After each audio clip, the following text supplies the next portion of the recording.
मधली नोंद तुम्ही दाखवताय, हे तेच माणसं आहेत ज्यांनी बोटॅनिकल गार्डनच्या परिसरात जाऊन आधी दावा आहे तिथल्या संचालकांचा आणि त्यांनी पत्र देखील दिलं होतं सदर जिल्हाधिकाऱ्यांना आणि त्यानंतर त्यांनी पोलीस स्टेशनमध्ये जाऊन नेमकी काय मागणी केली, ते पोलीस स्टेशनमध्ये का गेले होते? ते त्यांचं असं म्हणणं होतं, मला ज्या अतिशय मला नावं नाही कोणाचीच घ्यायची आणि घेताही येणार नाहीत,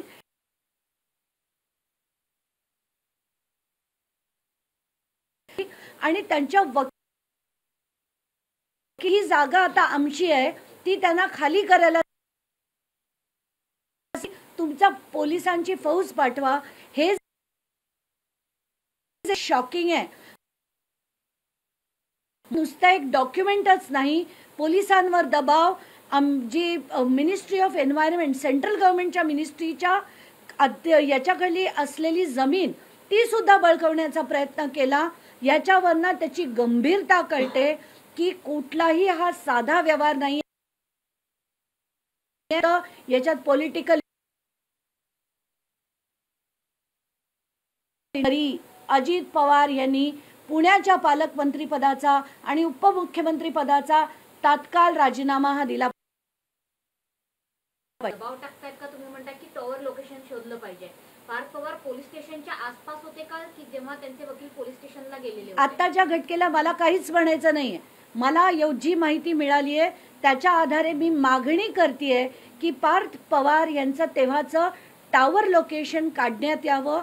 ते त्या पेरिफेरीमध्ये 2.5 किलोमीटरच्या पेरिफेरीमध्ये होते का हे त्याच्यावरनं कळेल आणि तर या सगळ्या गोष्टीचा पॉलिटिकल दबाव किती आहे हे सगळं आपोआप उघडकीस येईल. बावनकुळे आता असं म्हणतायत की मुळातच मुठे समिती ही नेमलेलीच नाहीये, तितकंसं फार महत्व नाही असं त्यांना अधोरेखित करायचं आहे. त्याच्यामुळे सरकारमध्येच आता समितीवरनं मतभेद निर्माण झाले असं चित्र समोर येतं. नाही, आता ही मुठे समिती जी नेमली गेली ती कोणी नेमली? ती काय तुम्ही आणि आम्ही केलेली नाहीये, सरकारनेच नेमली होती. त्याच्यात झालेल्या ज्या अनियमितता होत्या त्या पुढे आणण्यासाठी नेमली होती. पण त्या समितीच्या अहवालात शीतल विरुद्ध लिहिलंय, त्या दिग्विजय पाटील विरुद्ध लिहिलंय, त्या येवलेन विरुद्ध लिहिलंय.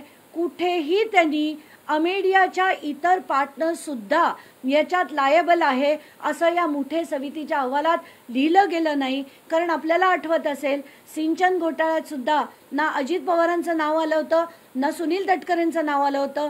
एक्झॅक्टली तोच पॅटर्न, मी तर याला देवेंद्र फडणवीस पॅटर्न म्हणेल की हाच पॅटर्न पुन्हा इथे आलाय. आत्ताच्या घटनेला सुद्धा याच्यात न पार्थ अजित पवारचं नाव आणि अमेडिया एंटरप्राइजेस LLPचं नाव वगळण्यात आलेलं आहे.